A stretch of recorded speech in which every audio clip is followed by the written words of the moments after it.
Quick introduction today. This episode's guest is Preston Poulter of the YouTube channel Pocket Jacks Comics. Preston is a comics writer and publisher.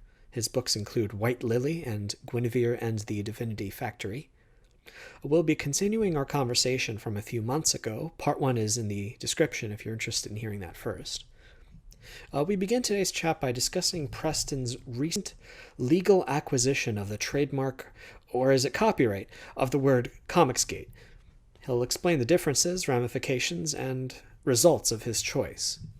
We also discuss our mutual appreciation for strategy games where reading your opponents is the key to victory. One small note as you listen is that around the 7-minute mark, our call dropped, so I did my best to repair it, and if you notice a brief cut in the conversation, that'll be why, but there shouldn't be any other problems besides that. With that, I'll leave you to enjoy the conversation, and I'll see you next time. Okay, good. Right. So yeah, we were saying about the logo. Is Yes. it, I don't want to be too frank too early, but so All it right. sounds like you don't mind that people would be turned off by it. No, that's fine by me. But it's a polarizing logo, Okay.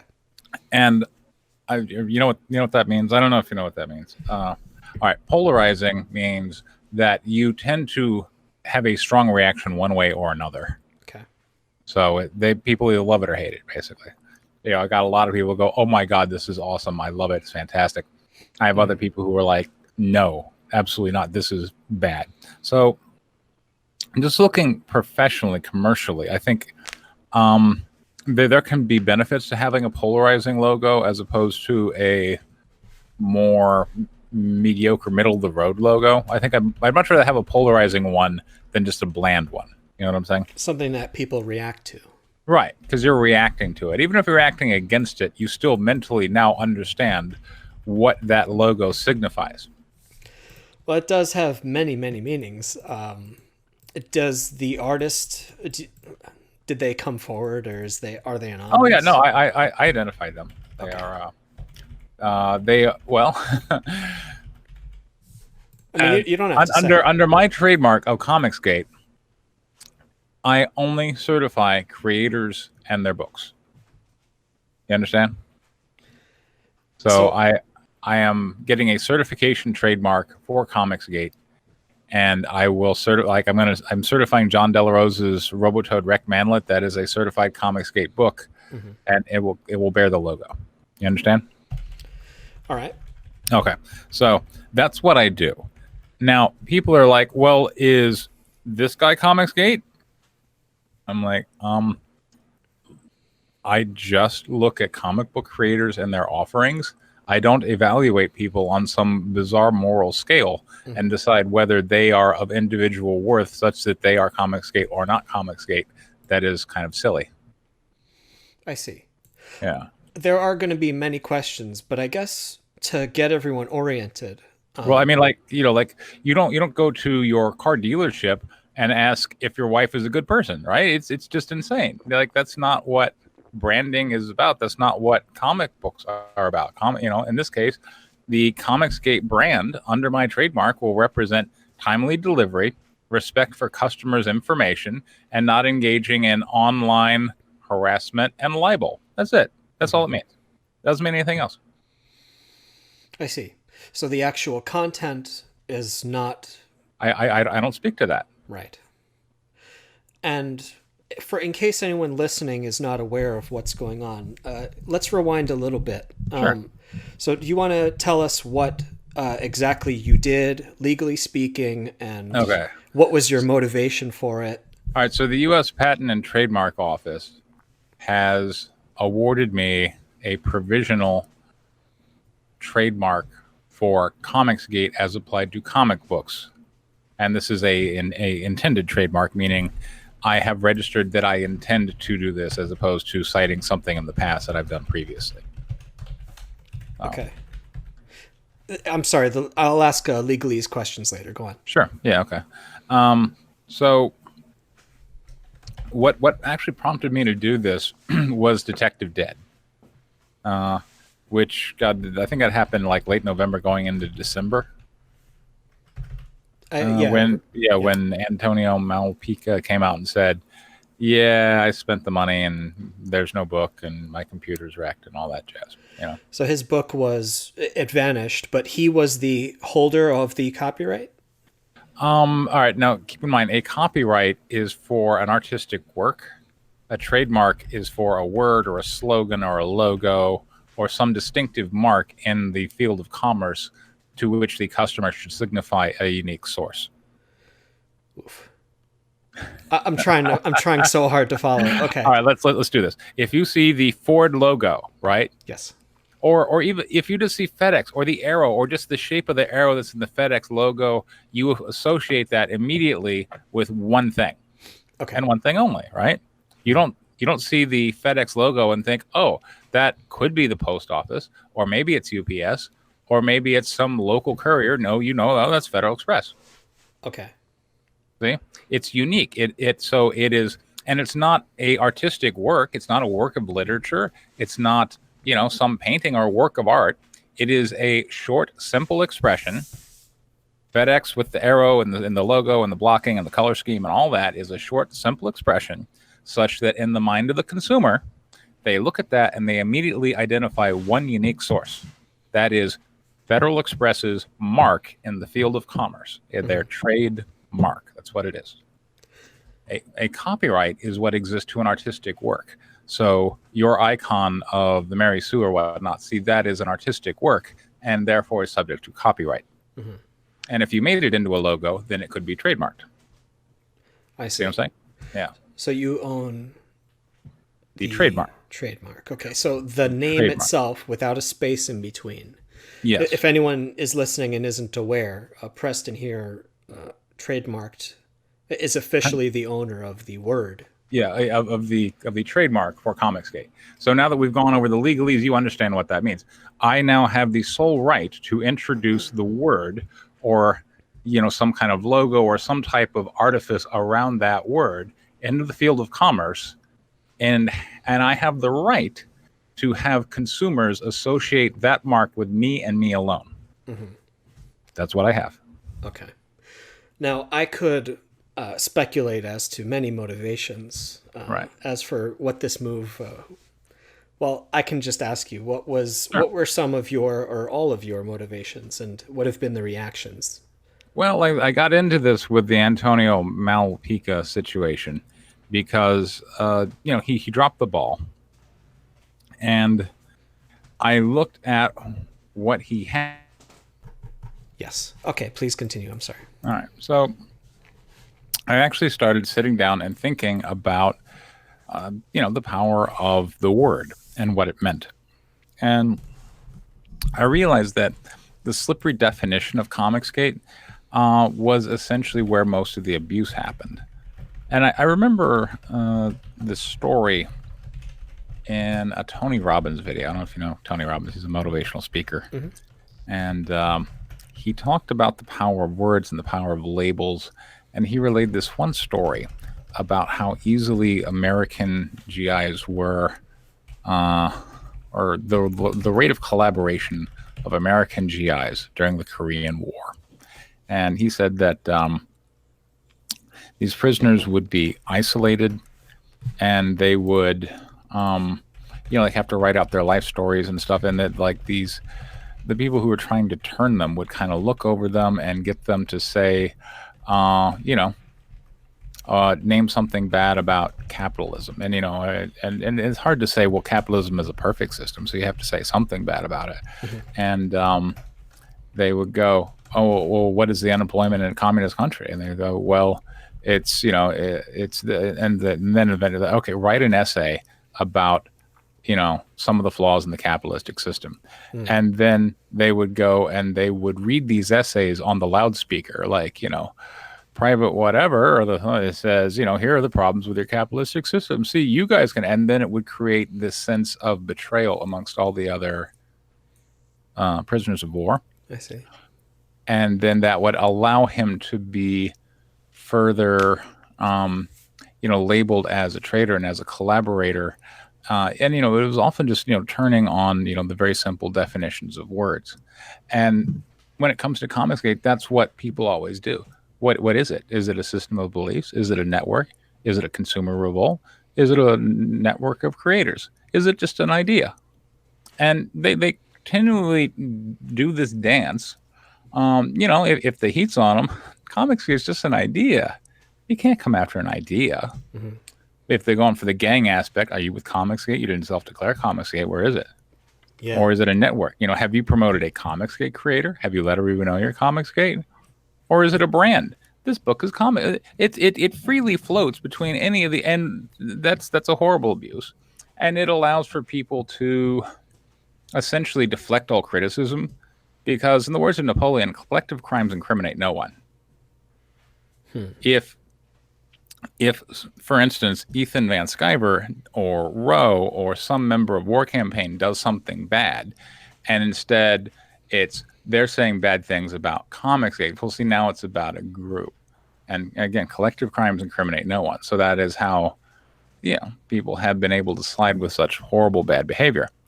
And really just sitting back and thinking about it from a mathematical point of view, I'm like, you got a bunch of rabid monkeys out there just, crapping in their hands and slinging it at people and just screeching this one stupid word. Kind of the comics, like I played this one video of John Malin on my channel, and I just counted how many times he said Comicsgate in like 8 minutes. And it was close to 100 or something like that. It was like ridiculous, like somewhere in the 70s. And I'm like, this word, whether we like it or not, has a lot of real estate built up around it and has a monetary value in and of itself. And it has a tremendous secondary value if I'm the one who controls it. Because now I decide in the marketplace what Comicsgate is. And they're still playing these games on Twitter. Somebody's like, no, you don't understand. If you're Comicsgate, then that means all of our bad behavior is going to reflect poorly on you. And I'm like, okay, so what we're seeing here are definitions. I'm saying Comicsgate is a certification mark that I will give to a comic creator to reassure the customers that what they're buying has been vetted. Right? I see. What you're saying is our gang, which we're going to call Comicsgate, is going to sit here and try and, smear the reputation of your brand. So what you're doing is you're making an argument that I can now, on its face, just present to a judge and saying, these people are committing trade libel and need to, be enjoined from using the word because they are seeking to damage my brand by their own admission. I see. See? Yeah, it's looking at this as a sort of former chess nut type of person, I'm seeing right. You want to make the most amount of moves with one move. Right. And I can see that something like this, there's so much to say about this too. It's just that, for instance, if they never defined what it meant, then if one person misbehaves and is part of the group and they refuse to kick them out, right. that means when you criticize that one person, you're criticizing the whole group. So even if there are many people who have been in or are in CG who I would say back in the day when I was still trying to decide if I wanted to be associated, I was like, well, yeah, but I can't be in the same group as somebody who does this or someone who's like this. Right. And they would say things like, oh, but that's guilt by association. It's like, we can't. Yes, and there's a reason why we we look at people who associate with bad people and go, you are a bad person because you deserve it. Right. Now, criminally, if you associate with a criminal and that criminal commits a crime, we should not hold you accountable for the crime of the criminal, depending on what you and the criminal communicated with each other. But to say that you get a free pass on hanging out with bad people, well, guess what? You don't. You don't get that in life. You don't get that out there in the world. You don't get that on Twitter. Yeah. The idea for me of should and shouldn't for instance, like I should not judge someone for hanging out too much with someone who has a really bad reputation and who has been caught red-handed doing really nasty things. For me, it's a matter of probability. Maybe they are a very nice person and they just want to make nice. But if I see that they're hanging out and they're buddy-buddy with people who genuinely creep me out, I just want nothing to do with them. And that has, honestly, like, I'm willing to cut that relationship off just because it's too risky. Mhm. And I have blocked a few people, and I sort of feel bad sometimes, but then I think, no, they should know better. Of These are not people that are, they have been caught red-handed far too many times. Mhm. Like that's Yeah, I mean, why, yeah. If you're hanging out with the gang of Comicsgate, not the trademark, but the gang, then you know what these people do, and you also know, but maybe if I virtue signal hard enough, and the best way to virtue signal to them is to indicate to them, I will defend you against the people you've wronged for the horrible things you've done. right, it would be like an Antifa member with a mask throwing a bottle and then Yeah. blending back into the crowd, and the crowd Yes. says, "Yeah, we're going to just let them be anonymous again." Exactly. Yes. That is what you're doing, and by doing so, you are now putting yourself essentially in high prestige to be financially rewarded with your next comic book project. That's the game. As long as you don't out the people who Right. you may or may not know the details. There are some like ostriches who will like bury their head in the sand, but that's one of my biggest criticisms and why I just don't talk to those people anymore, is that there's no way they don't know certain details. And it seems that what they want to do is pretend that I don't know, how much is plausible denial? Like how far can you stretch that? Like Exactly. how can you not know what's going on, really? All the bad stuff, or even rumors of bad stuff. Or when I mention it, they say, "Don't tell me anymore. Can you prove any of it?" It's like, Right. that's not Yeah. really the realm of what we're talking about. It's about Exactly. patterns. Yeah. But anyway, back to And for me, I'm just like, look, was Alfie Norris harassed? Yes, Ethan admitted to it. Was he brigaded? Yes, Ethan Van Sciver admitted to it. So these things happen, and you talk with people in the cult, and they're like, first they go through, you can't prove it, and then you're like, no, I can. Ethan admitted it, and then they're like, he deserved it, or and so you're taking that out of context. yeah, you're taking that at it's always, well, nothing is ever good enough for them, and it's they simply refuse to judge character in any kind of objective fashion. Yeah. And it's because they're weak. And I don't mind telling them that. I think, yeah, that's part of it. I call people cowards, and then I regretted it just because I don't like being mean to people. But like, I think there's a monetary reason, of course. There's a million different reasons why somebody wouldn't call out, reputation reasons and all that stuff. But the bottom line for me has always just been like, I see bad patterns and lots of people being very aggressive. Right. I would personally want nothing to do with any, like, regardless of the motivations, the kind of things that they call for, their daily activities. And I see creators, like, people have talked to me in private. They're like, "Hey, what's this group all about?" And it seems to them on the outside, it's like, wow, they're really, I don't want anything to do with them. And it's like, no wonder they haven't been growing. Yeah, exactly. Because no one should want anything to do with them. And like, look, it's when Ethan Van Sciver, and I talked about this on my channel, but when Ethan Van Sciver sang "Daddy Can't Rape Us All," he was establishing that Comicsgate was a group of edgelords, which I want to say it always had been, but maybe there had been other people who weren't edgelords, but now obviously that's all that's left. Yeah, I can see. Because even as early as a few years ago, there were lots of creators who were interested in making books, but through their silence, they've just kind of vanished off the map and the radar. Right. And I would assume half of them are too scared to say anything, and etc. But once they make moves like that, and others, it's sort of like I would rather be forgotten as a creator associated with these people. Yeah. Nobody wants that. And what I'm doing now that I hold the trademark is I'm interfering in the payoff step, because the idea that a would-be comic creator or whatever can just ignore the crimes of these people hard enough and defend them hard enough to then be favored for the next time they go and crowdfund a book. I'm like, well, guess what? You ain't crowdfunding a Comicsgate book. So you took their symbol away. Yes. Their reaction has been, I suppose I've heard multiple reactions of, we're going to keep misbehaving and you're going to take the blame for it. And I'm like, do you realize how poorly that's going to play out. Yeah. I'm like, you know, it's one of those. I hate to say anything because I keep being reminded of Napoleon. You know, never interrupt your enemy when he's making a mistake. Hmm. But there are so many moves they make, and they're all mistakes. I'm like, you know what? If you want to do that, you do that. See how it works. You know. So. Hmm.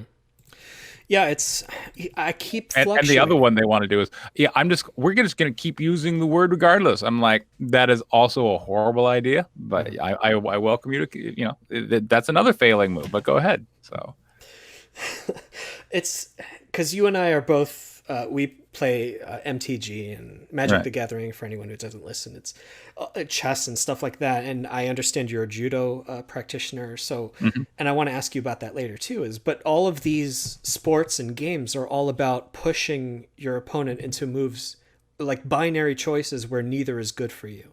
Right. Um, When it comes to judo, that's sometimes like part of the kata or the throw. Like if I want to do a shoulder throw, like sometimes with some technique, you will start by slightly pushing the other person, uh-huh.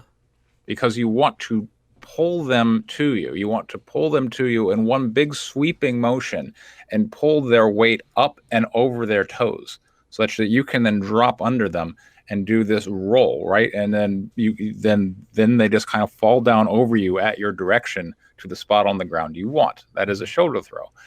But people don't naturally have their weight up over their toes in this kind of up lurching towards you fashion. But if you shove them slightly, then they have this reaction to come back and force themselves in the opposite direction towards you, and that's when you drop under them. I see. Kind of thing. So yeah, Yeah, it's from what I've seen about these guys is they're very reactionary and emotional. Um, yes, but when they do ops, it's sort of a brute force attack, hmm, not so much an elegant move, no, which I mean can be frightening in any number of ways too. But from a business perspective, I mean, do you envision this as being a brand in a few years? Of course, there's going to be a lot of repairs that have to happen to the yeah. brand.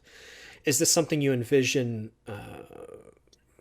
in the future becoming, say, Well, I gotta say, from my point of view, my only interest in the brand was, well, in the obvious value that they had put into it, and yeah, all right. So there's two different interests in the brand. One is the obvious, energy that they put into the word, and the other one is just in disrupting this evil group of evil.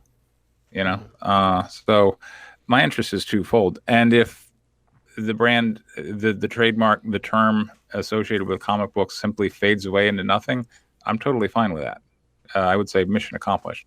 But other people, and this surprised me, but like other people have, like, I want my product to be certified. Like, they're coming to me, and there are these people who really loved what the idea was supposed to represent mhm. before it became corrupted.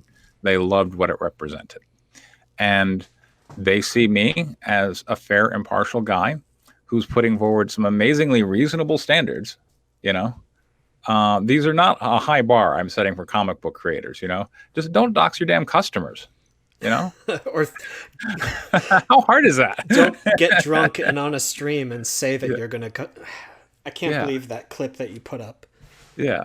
Beyond Don't dox. time. Yeah, be on time. Don't dox your customers. Don't engage in libel.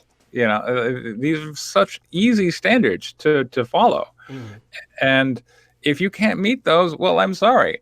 But if you can meet the very low threshold of standards that I've set, if you can just step over this amazingly low hurdle, congratulations, your book is certified Comicsgate. And people seem to want that. And it could very well be. Look, I saw some, like I was watching some Razor Fist video where he was talking about Jim Steranko, who said that it's likely that in, like, the very near future, because of this shutdown related to the quarantine and whatnot, that comic book professionals like Todd McFarlane and all these other people are just going to be like, screw it, let's just go out and crowdfund comic books. mhm. And if the real future of comic books is in the online crowdfunded model, then there's going to need to be some measure of quality for amateurs. Yeah. right? I mean, no one's going to question if they're going to get their book from Todd McFarlane. You're just not. And sometimes that bites you in the ass because of Rob Liefeld's whatever Kickstarter and Indiegogo he had for God, I forget the name of it, but he was like years late or something. So just because you have a big name doesn't mean you can deliver. But I think there's some certification for the creators because essentially we're dealing with artists who go into business for themselves. And as we're observing with Ethan, they're not particularly good at it. Look, all they could do before is draw and, kind of fit within the structure that, the corporate life had for them. And let's face it, compared to most 9 to 5s, working for a comic book company is probably easier. You're probably working from home more. I mean, I don't know. But, Yeah, there are pros and cons. I mean, self yeah, discipline is a huge factor. Uh, I mean, having freelanced for so long, one of the biggest right, problems is establishing, and maybe it's not a 9 to 5, but definitely a 40 plus hour right. per week schedule. But it is possible going forward that there actually is a market need for certification of comic books and creators through the crowd-funded model that I'm actually stepping into the void fulfill. It could be that I've established a successful business entirely on accident and just as a dick move to people I didn't like. I mean, that's possible. Uh-huh. And if so, what a happy accident. If I that doesn't see. happen, that's fine too. Yeah. Okay. Because, all right, so in the short term, then, of course, you mentioned the logo, and that's why I wanted to start recording. Sure. Yeah. It is a character that you and I both know. Right. Yes. Did you get authorization for that? What's the story behind that? I ran it by her, and there's an earlier version of the logo that's like spot on for her likeness. And she was like, I don't want my face. So I'm like, fine. So we actually changed it so it's not her face. I see. Yeah. Now, do you So imagine people on that side of the fence, let's say? right. I mean, do you want to mention who this person is? Because I don't want to Oh, overstep my yeah. bounds. Renfamous, Mhm. a fellow Texan. And look, she has done things before against other people who are friends of mine, and I understand that people got grievances, and I'm not here to essentially say everything Renfamous has ever done is fine. Uh, but I believe that the outrage manufactured against her was outrage manufactured against her. I see. You know, um, Well, the reason I ask is, let's say people on all sides, right? I get the feeling that everyone's sick of the fighting. Yeah, And of course, she and I are not on speaking terms, and for that's a whole other story. But right, I imagine that a lot of people who are sick of all this would just right. want to get back to work and making comics. Do you imagine that there will be a day when everybody will just lay down their arms and just get back to work and have Yes, fun again? yes, yes, I do, and I think it's coming quickly. Okay. I would imagine you're in a Yeah. position sort of in the middle to know things that other sides, like both sides, don't speak to each other, but they might Well, speak to you. because the customers are starting to how to rediscover essentially the basic principles of the free market.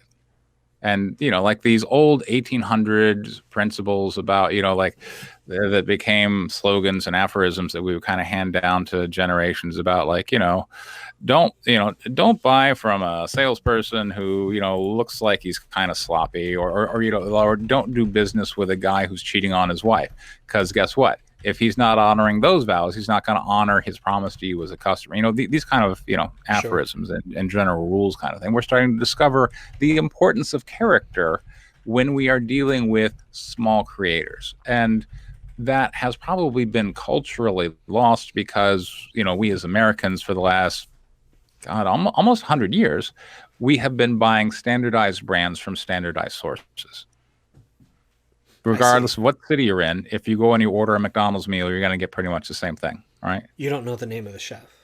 Yeah, you don't need, and you don't need to. You don't need to go, who cooked this? Where'd you get it from? Who are you? How long have you been in business? You don't need to ask any of these things. Hmm. You don't, if you walk into McDonald's and hand them your credit card, you don't need to go, gee, are they going to run mine? But if you're buying from one guy set up on, who's just got a taco stand on a street corner and you don't know him from Adam and you hand him your credit card, yeah, he could just be selling tacos as a side business to selling, credit card numbers on Silk Road. You don't know, right?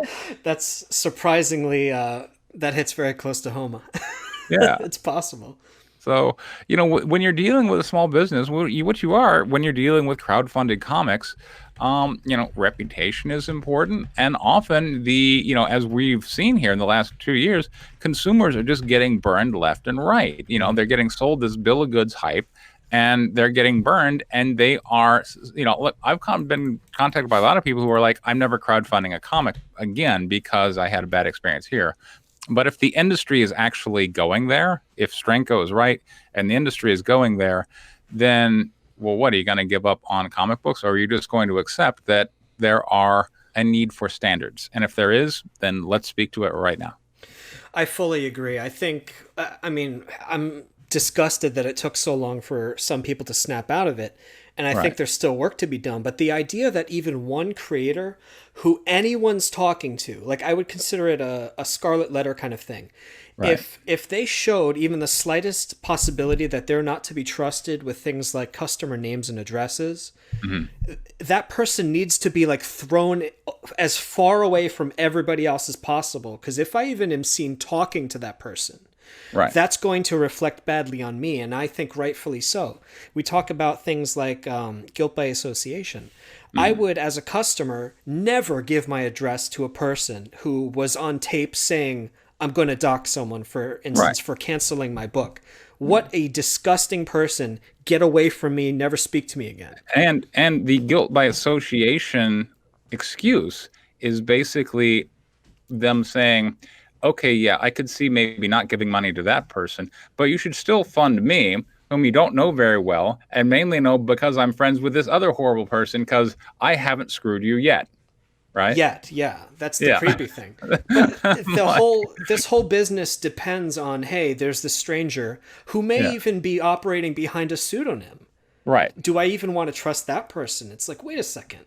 Yeah. I mean, I've been operating using my name. It's like, my name is my brand. I don't want anyone to think of me as untrustworthy. It's and going back to the old rules, like, if you are dealing with customers and you want to establish rapport, then you need to be open and upfront and honest about who you are and where you are and how easy it is to get in touch with you.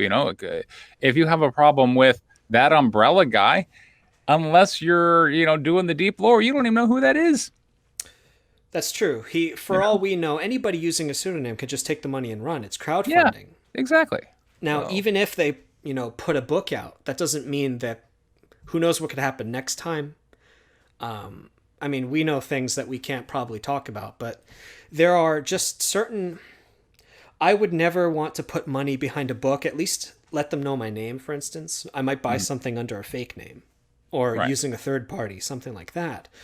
But I have learned through experience that, like, anyone using a pseudonym can easily turn and, like, share DMs with people, might be playing both sides. It's only been focused on this one group, and I don't know what it is about this weird gravity that happened. How did so many people of this disposition meet each other and start working together? It's because they're all misfits who were thrown out of respectable jobs. Right? That seems to be a pattern. Yeah. That seems to be a pattern, doesn't it? And so they came together and they saw a gullible, naive audience who would buy their loser excuse of, oh, they threw me out unfairly because of my politics. And that resonated after the 2016 election, right? Rightly or wrongly, that story resonated. And so these people were able to, sell their victim narrative for a bunch of money. And unfortunately, with Star Wars, it created a sort of perfect storm, it seems. Where it did, yeah. An artificial growth of multiple communities where we still don't know who half these people are, and they're just a bunch of YouTubers who, I'm making a comic. Fine. But as a comics creator, I also want to make a comic. But it turns out that, I don't know, it created this strange set of islands where if you stay on this island, you can have a bunch of the food. But if you go back to being your own island, you have to fend for yourself. And I think, and it would be interesting, I'm not an academic, but I think it might be an interesting topic for some academics somewhere to pursue, to really study a parallel between, Yeah, you ever should watch that show Deadwood? I've heard of it.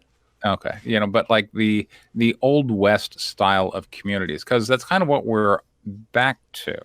Mhm. If you're walking into the general store, well, this is not McDonald's. This is some guy that you don't really know who could be, out to kill you and rob you. You don't know. Mhm. So you have to be cautious. You have, maybe have your gun at your side kind of thing, because you don't know who's there to screw you and who isn't. Yeah. And just kind of like look for parallels between that development of the lawlessness and the need to have your firearms ready and to be able to defend yourself and to hang out in groups of people you could know and trust with your life. And then as society became more standardized, as civilization took over, increasingly you could just put your faith in total strangers. I Because see. right now, when it comes to Twitter and the internet and crowdfunding and all that, we are in a relatively lawless time. One of the ways to defend oneself against strangers backstabbing you, I suppose, is gathering leverage. Exactly. Yeah. but we have seen that also go very awry. Yeah. My policy generally is just to keep everyone at arm's length, keep it professional, keep it respectful, and I watch everyone's interactions with each other from a distance, and I can sort of gauge character by seeing what happens when people are pressed. Hmm. And maybe it's not a perfect system, but I don't know. Then again, I may be on my way out for all I know. But Well, maybe, but again, it's interesting because, like I said, it's our lives have been led, up to the last, 2 or 3 years, where we're dealing with experts that we should trust because society said they're certified. Mhm. Like you're going to a CPA and you're giving him all your financial details. Yeah, but he's got this degrees hanging on his wall. He's saying, "I went to college. I got these degrees. I've been whatever." Yeah. And therefore you as the consumer feel like you don't need to go looking like, was my account trying to screw me? You just have this level of confidence, rightly or wrongly, Mhm. based off of the certifications and the whatnot. Yeah. But now that we're looking at crowdfunding, we don't really have much of that at all. So Yeah, it's interesting. It's like I'll buy a book if it just looks good. And as an artist, I've noticed that there's an interesting parallel between just raw art quality and sales mm, versus even if the concept is very good, it may not sell nearly as many copies as if, say you have a really nice cover, really nice interiors, that sort of thing. People right. don't seem too worried, and I wouldn't want people to worry too much.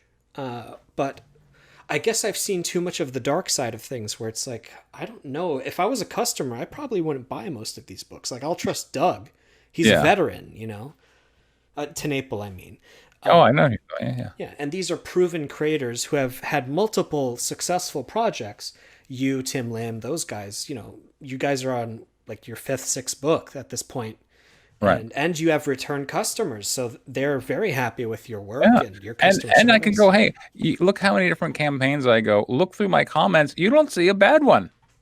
No.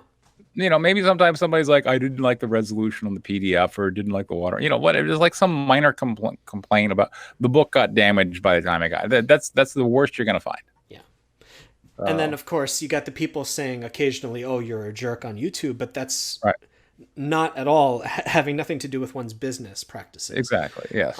But the things that we're talking about, I suppose, not to make the whole talk about this, but I see there would have been so much success if the bad actors had been identified and ejected from the beginning. But I see, and we have been saying for the longest time that, if this was a pyramid-like structure, it has been corrupt from the top from the beginning. Yes. The game has been rigged. So now we're sort of all the independent people who actually wanted to make books. We're all scattered and trying to decide who's trustworthy. Can we salvage this? Well, I mean, when it comes to crowdfunding, I mean, I've been experiencing growth, and I haven't looked at your metrics, but you seem to be doing okay. Yeah, I would say I'm out there. I'm an experimenter, but Right. I see in general guys like you, Tim, Doug is doing great Right. by let's say non-inflated numbers, because how can we actually tell That's another problem with crowdfunding is I could buy 100 copies of my own book and no one would know. Right. So who knows if those numbers are inflated or not. But in general, I see the gears are still turning. There is interest in these books. I think the new guys, the lesser known guys, are having a harder time. Yes. But I mean, in looking at the interviews and kind of the write-ups on the indie comic creators, from like the 80s and 90s, I forget the name of the guy who made Serapis, like Dave Sims or something like that. Yeah. But yeah, like he was known whenever they got together at that he would take everybody out to dinner, that he would go around in limousines, and that basically the indie comic book creators were the people making money as opposed to the ones working for the big two who were just receiving paychecks. Mm-hmm. And they owned their IPs. Right, and they own their IPs. So later on, when the Spawn movie or what, like these people get big paydays. So creating intellectual properties, exploring them in comic books directly to a market, and not having a middleman in there who's basically taking a lot, And I'm not to say that Marvel and DC are offering bad gigs, but the reason, all those high profile artists left Marvel for Image is because they looked at what Marvel got from their work and said, it's not fair, for instance, that I created Deadpool and you're making millions and I just got my paycheck. Yeah. So rightly or wrongly, that created resentment. And if you look at the share of the pie you can get as an indie comic creator, it's a lucrative lifelong business that you can pursue into your 80s or 90s, right? Mm-hmm. If you really get out there and you work it in your 40s, 50s, 60s, you could be like Stan Lee. They just wheel you around in wheelchairs and you just sign the books in the little square that they have made for you. And you got, hey, look at that, $50,000 for that weekend. It's a career that can reward you for the rest of your life. Mm-hmm. And it's one that it's not that damn hard, honestly. You set your own hours, you're working from home, you're dealing with people who like you. There's a lot to like about this business. And given its longevity and, look, Ethan Van Sciver still makes money despite the fact he's a tremendous raging sociopath.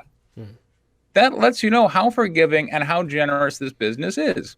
So people, if they really knew what you and I know, they should want in, which would ultimately drive down, the reward for being in. So I'm kind of okay with the fact that there are barriers to entry. Of course. There are good tests, things like, what's the word I'm looking for? Being able to bounce back, basically.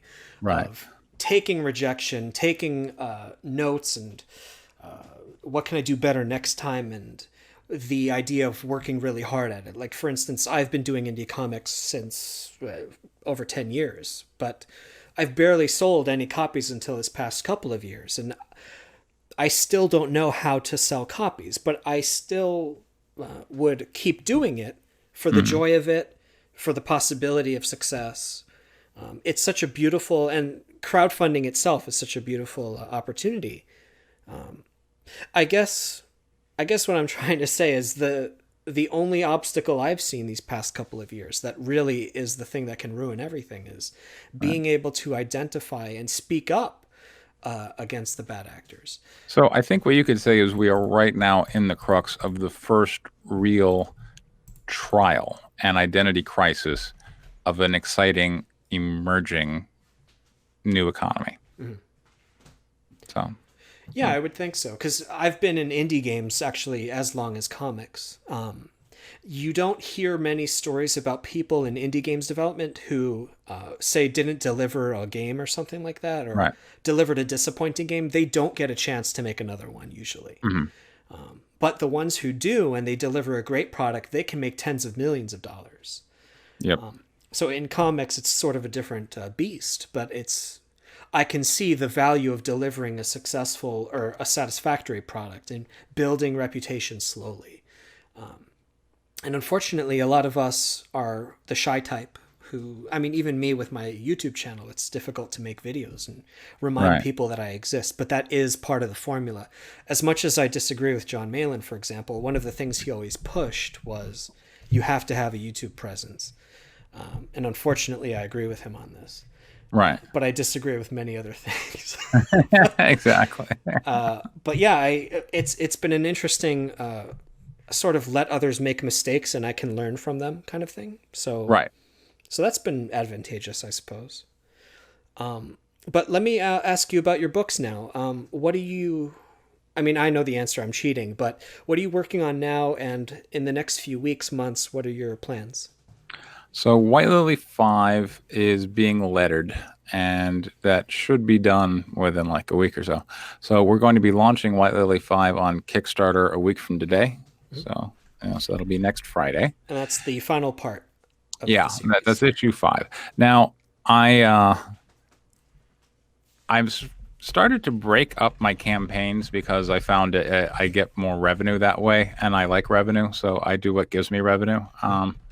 And some people will come and they'll be like, but I don't like that. And I'm like, I'm sorry, there are other people who do, and I take their money. So, like, look, it's just the avenues that I have to put myself in, like, like BackerKit. Like one guy, like, I don't like BackerKit. I'm like, I'm sorry, I really don't have control over that interface, and it's just the interface that makes it easy to use. I got to go with what I got to go with. But, like, look, there are other ways to patronize me. You can buy stuff on eBay, or there used to be these things called comic book shows, but they don't seem to exist anymore. But, maybe someday in the future they'll come back. But I am preceding the main campaign with just an offering of 100 books. So there's going to be 100 covers of White Lily 5 with an exclusive variant that will be discontinued immediately after. So, it's, I think, a fair amount of a high perceived value because you have a unique piece of art on a cover that is fairly unique, being one of 100. And so that campaign I'm going to launch a week from Friday, and it's just going to be a 1-week campaign because I expect those to move pretty quickly. And then I'm going to fulfill that campaign pretty quickly because I always fulfill my campaigns before I launch the next one. So I'm going to take it, fulfill it, turn it around, and I've got a local printer right here in North Texas I use. So, like, he can turn around an order in 2 days. Like, I give him the files, I'm ready to pick up the books in 2 days. So I'm using the advantages that are kind of playing to my wheelhouse kind of thing in terms of structuring my business. So I'm showing you, the customer, I fulfill every time. So, like, for instance, if you're like, well, I want to get White Lily 5, but I don't want to pay the premium to get it, one of 100, like, that's okay, George. Just wait, because I'm going to launch this campaign. It's going to be 1 week, and then I'm going to turn it around real quick for you, and then I'm going to launch the main campaign for White Lily 5. And so, in your mind, before you even go to pledge, I've already fulfilled this exact book with a different cover from a prior campaign. See, so reprints are way easier to do, of course. The book's already made. The book's already made, exactly. So, and then that's going to be the main cover of White Lily 5, and then probably after that I'm going to launch Guinevere and the Divinity Factory 3, and then after that I will launch the White Lily trade paperback. And then I've got that's kind of my plan through the rest of the year. And so now I've started to think about what I want to do next year. And I started thinking I want to do an anthology series to kind of explore different ideas, because I'm really trying to let the market signal to me what it wants, which is what this whole Comicsgate comic certification thing is about. I'm like, I don't know if anybody would ever want this or not, but I'm going to offer it. And if there's a market here, I'm going to find out. So I wanted to do a anthology series, and I decided I want to do it open license. Are you familiar with all that from the D&D days and all that jazz? Somewhat, and I saw your video about that, but feel free to explain it. Okay. So Lisa Stevens, I believe her last name is Stevenson. It's either Stevenson or Stevens. Yeah, I think it's Lisa Stevens, come to think of it. But she runs Paizo, and this woman is like lightning in a bottle. She was there. She had the concept of the role-playing game that came Vampire the Masquerade. She was there in the early days of Magic the Gathering. I met her back when I played that game a lot. And then she was put in charge of TSR when Wizards of the Coast acquired them. And so she looked at the books for TSR, and she's like, okay, so they make money on their core rulebook sales. So like the D&D Player's Handbook, TSR made a bunch of money on that. But when it came to the Guide to Dragons for Dragonlance, they didn't make much money on that. And she looked at it. It's because all right, if you look at the people who bought the D&D Player's Handbook, that is some population, say X, X number of people bought it, but of those people, how many play Dragonlance and how many are DM? So already, if you're going, well, and only 1 in 6 of those people is actually running the game, and only 1 in 6 of those people is actually running a Dragonlance game. Well, when it comes to the Dragonlance Guide to Dragons, you didn't sell very many. And so they're like, other people came up and she recognized the brilliance of it. Of what if we just said anybody can write D&D modules? That way we just make the books, which we sell a bunch of, and other people make the modules that we lost money on anyway. That was the idea. And then later on, when D&D went to 4th edition and people didn't like it, whatever, Lisa Stevens actually decided to break off from Wizards of the Coast and start her own company called Paizo, selling a competing product called Pathfinder. Oh, okay. So Pathfinder is a rehash of D&D under the open license system, which is they're competing with its parent product. And I think they were doing pretty well with it. So that's what, I like that idea. And I thought, wouldn't that make it easy? Because right now, I've noticed people love it when we take IPs that we really know. And even if we just do like a cameo, like the Lego movie was full of this, like in one scene, here's the Millennium Falcon, but you don't see it again. It's not a movie about Star Wars. Yeah. You just saw the Millennium Falcon in a scene. And people like that. People like the economy of thought of you only need a few seconds of a character to recognize the deeper story. We understand that Batman lost his father tragically or both his parents rather tragically. And that is, essentially acting out a sense of justice somewhat, to ensure that this doesn't happen to other people or, whatever his kind of dark cause is. But we understand that. And so if we see Batman, you don't have to explain all that. You automatically know that. So it's really efficient economy of storytelling. Whereas if you're a storyteller and you're just starting from scratch, you would have to construct scenes to show that, oh, this person had a tragic backstory, all these other things. Yeah. So I think there's a real economy to using icons that we already are readily familiar with. And so I want to encourage that, but not using trademarked intellectual properties and copyrights that belong to these big corporate giants.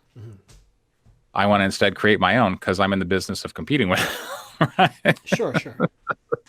So I thought I want to create characters and I want to make them so easy for other people to use. That way, if I invest all this time in telling the story of Lily, the deadliest female fighter pilot who ever lived, and in your story, you just want to very quickly, easily, and economically introduce just a few scenes with a woman who has kind of a tragic backstory, but is, acting out of pain towards something noble, then you can just use my character. I see. I don't even have to give you permission. This is an open license agreement, like what we're going to do, like what D&D did with Paizo, that Paizo then went to compete with them on their own product. Like you could literally start competing with me on my own products, and there's nothing I could do about it. That's the nature of an open license. And I want to introduce this series that I've called Comicsgate Presents, because it just seemed like a good title. And people can take the characters out of these anthology series and they can use them on their own. And that way I can look out in the marketplace and go, wow, people will like that. They responded to this other interpretation of the character I never would have thought of. And then I'll start doing it. So this anthology that you mentioned, is this something that you would solely write on your own, or are you planning to invite creators to contribute to it? What do you envision it? I certainly had some ideas. I am not soliciting other people. But at the same time, I have a feeling if somebody's a go-getter and has just an amazing, solid idea, they can find me. You know what I'm saying? I see. Yeah. Because when I think anthology, I guess everybody thinks something different. But of course, I have my copies of eerie and creepy and heavy metal over here, and yeah, I know that anthologies are very powerful. But one of the hardest parts is coordinating. Because artists and creative people are kind of difficult to get hold of sometimes. And but I think if someone can manage to pull together a real anthology, that can be incredibly powerful for everybody involved. I feel like if someone could really get that going in the next few years, that would I don't know, that would be immensely like new talent can find a way in, and Right. old talent can boost their sales even harder. And yeah, but And whenever I and you know hear, and John Delarose has already agreed to take, to write in the shared universe, to take one of my properties and kind of do his own version of it. So Mhm. it could be that we generate a certain momentum here of all kind of sharing each other's ideas in this shared universe, open license kind of way, in which case an anthology series like the one I'm producing there could be a lot of interest because now you as a creator want to read it because you want to see if, oh wow, is this going to be some cool idea I run with? See what I'm saying? yes, Yeah. So the I mean, I guess networking is the magic word and has been the magic word. A sort of so this has been still in its infancy, I would say. We're still in the experimental phase, and I right. guess we have to see how the dust settles after this legal move. But I'm interested in seeing in the next few years if, like, for instance, now that Todd McFarlane's jumping in and other creators, I'm sure with CV, they're all going to be jumping in, thinking about crowdfunding their own stuff. Right. I guess reputation, quality, all these things are going to become bigger factors. And man, I want to be optimistic. I I guess You should be, yeah, yeah. Yeah. I feel like I can be.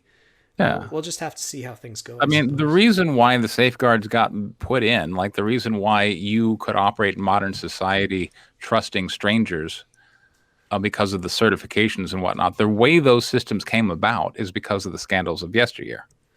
True, true, yeah. How to defend yourself with shorthand. Like eBay, for instance. Everyone thought that eBay was going to be a disaster, and there were even middlemen shops opening up saying that we're going to guarantee sales of your. Right.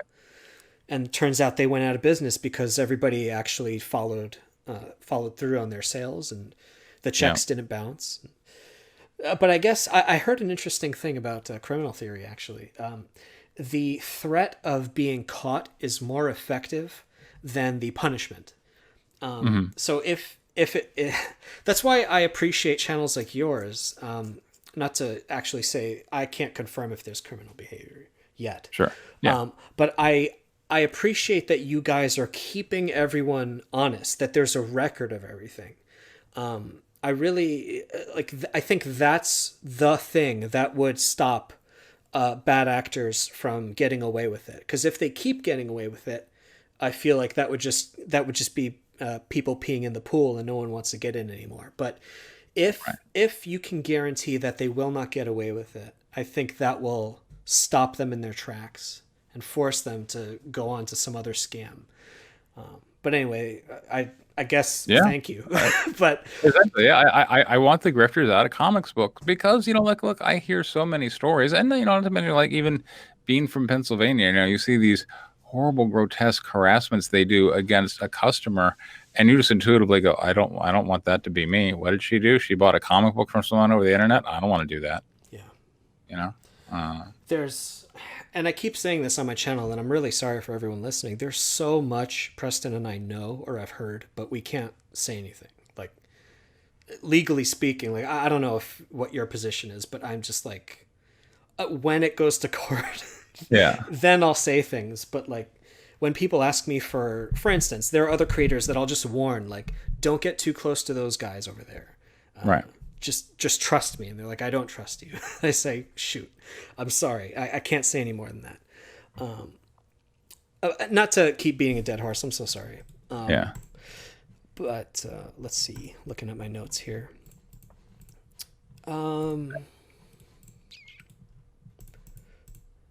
I guess. And I know that John just happens to have enthusiastically jumped in and said, "Yes, I want my comic certified, and I want to write in your shared universe," and I appreciate that. But I know that John is also himself a polarizing figure, so people shouldn't necessarily think that I'm, the brand is married to him. It's an open sandbox, and he said, "I want to play." That's all. Yeah, it will take daring people at first, I suppose. It's again, the dust has to settle, of course, because it's only been a few days since you announced it, right? Yeah, like three. Bleeding Cool. Did they get the Yeah, story but from? Bleeding Cool announced it. Like, I'd received the email the week prior of, okay, the USPTO has approved your trademark. I'm like, oh, whatever. Like, I didn't think about it. And then like the next week, like I wake up and I get this DM from Rich Johnston, like we're running a story on you owning the trademark to Comicsgate. Do you have a comment? And I'm like, oh, sure. So they just found out through their They network? found out, yeah, through on by themselves. They found out, and they found out really close too, because like I said, it was effective on the 15th, and they ran the story next week. So Oh, that's impressive. yeah, That goes to show, I think a lot of people are watching, but they're not saying anything. hmm All these activities, which is all the more reason to just kind of quietly watch too. I don't think who knows what's going to happen. I could talk about this for hours. I'm really sorry to keep bringing it up. It's all right. but things like criminal cases. hmm If it wasn't for COVID, like who knows what we would be finding out right I now. know, yeah, it's It's I was almost scared of everything, but yeah. and I have a feel, and unfortunately, I feel like this is going to create some economic contractions that are going to hit people kind of hard here for a while. So, 6 months from now, we may look back on what we thought was the crisis at the moment and think it's all rather quaint, you know? Um, Yeah, there's no way to know. This has never. I mean, it's redundant for me to even say this has never been happened before, but who knows? yeah, exactly. But since we work from home, I mean, gosh, everyone has their own home situation and income situation. But I mean, since I'm stuck at home anyway. Uh, I figure I'm making my comics anyways. So I'm just sitting around. What's going to stop me? For instance, I can print from home, so it's not like I have to worry about some third party stinking up my books or something. Right, And but yeah, everyone's in a unique position. I suppose we just have to make do. But right. But yeah, I look at like a lot of the challenges we're facing over the internet as just kind of challenges of capitalism, and does free market ideas work? Because the argument for more regulation, for there to be more middlemen and more inspectors and more certifiers, is because you can live in the world where you can walk into a McDonald's, plop down your credit card, and not worry, right? yeah, That's what they're there for. And we particularly, if you're of a libertarian, kind of small government conservative position, is like, the government's regulatory functions are often rife with corruption, and we would just be kind of better off without them. But when you look at the bad behaviors you see in crowdfunding, you're like, like maybe there could be some justification. So, man. I mean, there's so many micro. How do I put this? Whenever something is new, risks have to be taken, and then you can see where is safe ground, where is not safe ground. right. So maybe in a few years it's going to become clearer. People are going to have better reputations. This creator fulfills. This one bites off more than he can chew, so he's maybe not so trustworthy. But I think, let's say, the names that I've kept close to me, like the people that I've met over the past year and a half, 2 years, a certain number of names have always come back to me as this person's solid.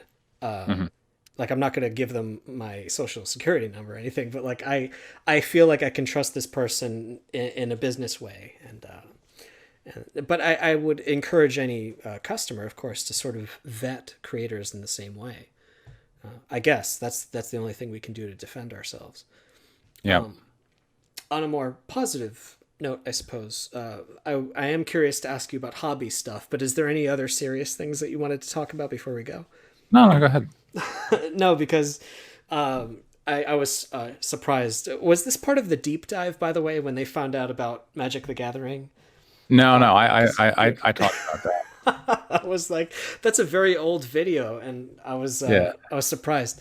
But no, I was never a huge MTG player necessarily, but I've played it. I played Hearthstone and all those sorts of things. But I think it's fun that the sorts of games that you seem to be interested in are very strategic and it says a lot about character, I would assume.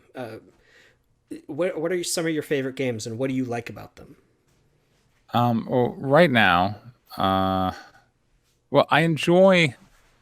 I I found I really don't like computer games. Like this whole quarantine, like there's been a PlayStation 4 in my room that my daughter liked, and I haven't seen her in a while, and I really miss her. But like I haven't wanted to play Skyrim or whatnot or any of those things. Mhm. I'm not a computer gamer too much. I find myself really craving social interaction, so I want to play games where I'm getting together with people. So I want to play a role playing game or a board game where I'm doing interactions. I don't like playing against a computer I see. too much. Yeah. Well, there are a lot of multiplayer games on console and PC, especially. I'm sure I could recommend some if you're interested, but Hi. I guess I mean, if you're serious, I can. Well, I'll write that down. Okay. But Fair enough. the reason I ask is because you can tell a lot about a person by the sorts of games they enjoy and why they enjoy it. And I've always thought of you as, from what little I know, is you're obviously very intellectual, and you like games of wit and cunning and preparation and knowledge and Yeah, I a do. little bit of luck. Yeah. I just think it's a fun. It's interesting. I always say this quote is, "You can learn so much about a person from 1 hour of play than a year of conversation." And Yeah. Particularly in poker. Like I found I mean, Magic the Gathering, I feel like I really didn't. I found myself not enjoying playing. That's why I stopped.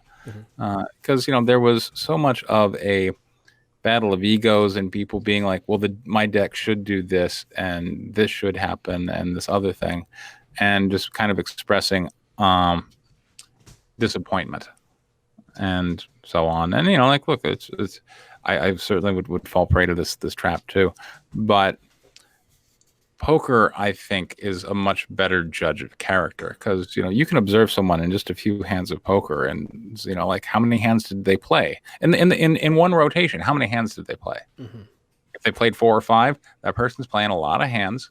They are comfortable taking risks. They take probably too many risks. They're probably rather sloppy about them, and they're the kind of person who just wants to be in the moment, do the thing, and then see what happens. Mhm.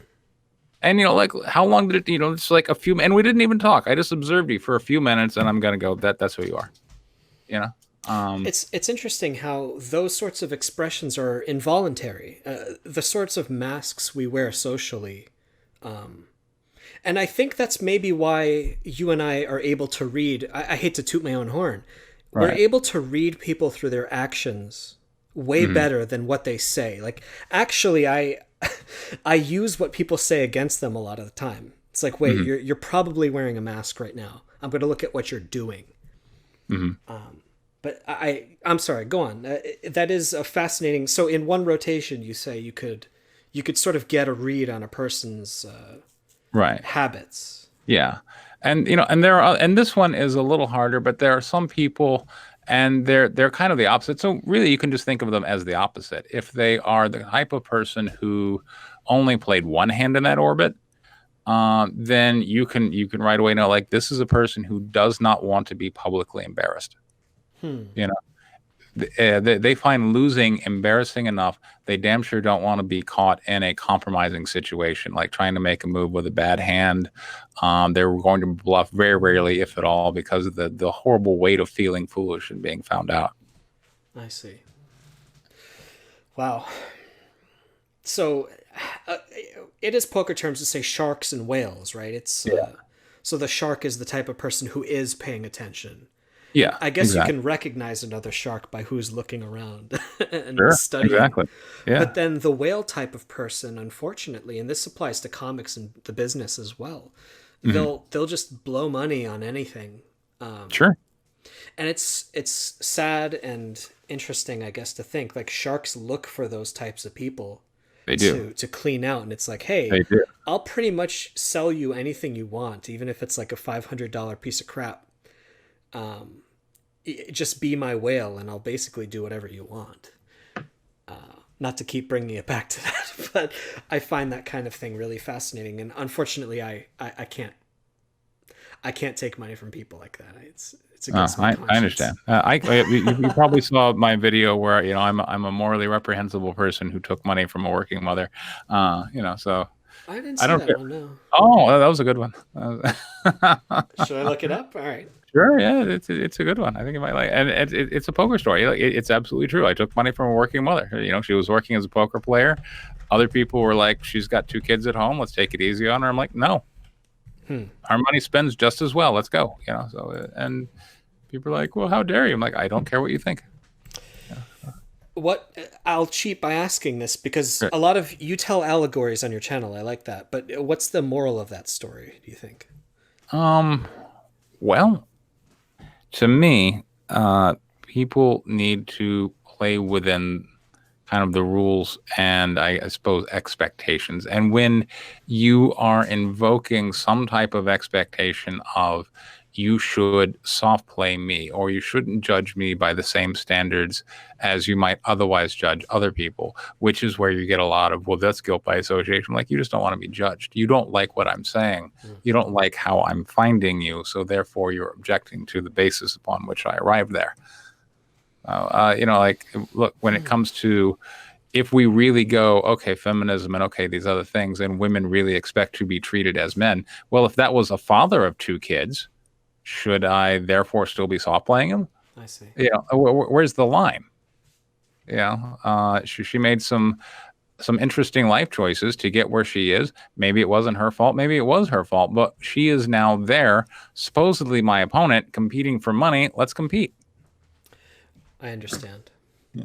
Yeah, it's good to once I see I mean, obviously there's the shocking headline of took money from a mother, but Yeah, no, I exactly. completely agree when you explain it that way. It's if you're going to be in the pool, it's Yeah, almost disrespectful to treat you differently. exactly. Yes, like that is the ultimate disrespect, is to go, oh well, because and Yeah. And people can so take advantage. I mean, yeah, exactly. And the other thing is, like, if you're going to be a sucker for that, then you're kind of a soft touch for any hard luck story, and those kind of people lose money in a poker setting, because even if they're good poker players, there are all kinds of people who got these horrible bad beat stories and will tell you that they're the best people in the world, except you know and that's why when you start to hear Ethan's story, you're like, this is just a bad beat story by any other name. I I was see. going along, I was doing the things I was supposed to do, because all bad beat stories in poker are all the same story. I was there, I was virtuous, I was acting within the expectations of the moment and making the appropriate decisions, and then calamity struck. The world has acted unfairly, because you are now motivated to right the wrong, because you want to believe that the world is fair. And this trick only works on empathetic people, Right. I would Yeah. think. Yeah. So. Man, yeah, that is so true. Um, So for me, because I have so often encountered these grifter type people who are just sitting there trying to drill their sob story into the soft touches for what they can take, and I've observed them, from the poker table so oftentimes, when someone's coming to me with a bad beat story, I'm automatically thinking, this is a person who absolutely puts themselves in these situations, doesn't understand their own poor decision making and the ramifications of their own lacks of character, and now seeks to blame an outside party and wants to bring me in on that illusion. So that's what I said. the funny thing is, and I'll close with this. I'm sorry for keeping you so long. Yeah, Is sure. when you get the snake oil salesman types, they have to move from town to town because once they're found out, they Right. basically get chased out of town. But on the internet, you can't do that. What do you think is going to happen? Well, I think If you want I to think it's answer going to that. go. I think it's going to go very poorly, because yes, what you just said is true, and there's a reason why it's true. It's because the actions of these people, they seek to escape the ramifications of, because the community simply, their only response is, we must expel this person. Mhm. And going back to our talk of the Old West, where you walked around with it, what did the communities used to do? The tar and feather. Expel that person such that they would never want to come back. Gosh. And So, now we're on the internet. What's going to happen? I don't know. It's going to be interesting. But I mean, we've seen that happen with YouTubers where everyone just collapses on them. Even H3H3. Anyway, but yeah, I can see there is a whole reputation collapse that happens. That would be crazy to watch. Yeah, it would. I'll just I'll be very grateful to be as far away from that as possible. And they're hastening their own demise. Like I was, I don't know if you caught the stream I was doing earlier with Thomas and Patriarchal Ape, on the SWC Revive channel Today? But yeah, it was today. Oh no, I'll have to go back and see it. But a artist that I don't even know, but I have a feeling politically, if I was to sit and talk with him, we probably wouldn't get along very well at all. He's over on the other end and I'm on my end, and that's fine, and I respect him as a person, and he has a right to his own beliefs. But I'm just saying, we typically would not be associating. He would not typically be going to bat for me, kind of thing, right? Mm-hmm. He was the artist who worked with Kwanzaa Osajefu on Black. Like that kind of thing. Okay. But he retweeted my most recent episode of Last Week in Comicsgate. And, he's got he's got way more followers than I do, because he works in comics, and he has a bigger name and he has a bigger fight. And he retweets the most recent episode of Last Week in Comicsgate, which you can see on my channel over at Pocket Jacks Comics. And is like, dude, this guy bought swooped in and got the trademark and whatever, rock. He was celebrating what I was doing. Mm-hmm. And I was thinking, I'm like, if you were just a heads down, come in, do your work, turn in your stuff kind of artist for Marvel and DC, and you probably have a vague understanding of Ethan or Comicsgate or any of this stuff, if at all. But over the last month, you've been put out of work, so now you have all this free time. You have probably found out that there's a former coworker of yours that is laughing at your demise. Openly mocking your being out of work, that runs this group called Comicsgate. And then 3 weeks later, there's this other critic of that guy who stole the trademark from him. And he does this show where he talks about, he just shows the receipts and the videos of all the horrible things these people do. Like, all of a sudden, I'm gaining this exposure to the mainstream comic book industry. And I don't even know how this happened, but it happened. So. Mm-hmm.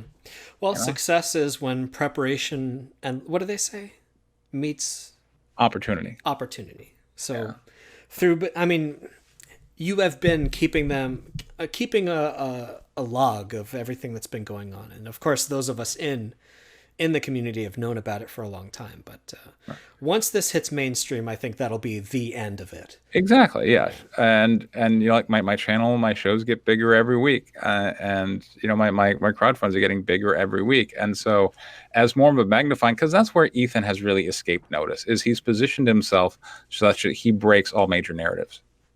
Because, comics, the group of Comicsgate, that motorcycle gang, they're openly pretty male homoerotic, so it's kind of, so it's kind of hard to attack them from the left point of view, because now you're attacking gay people, right?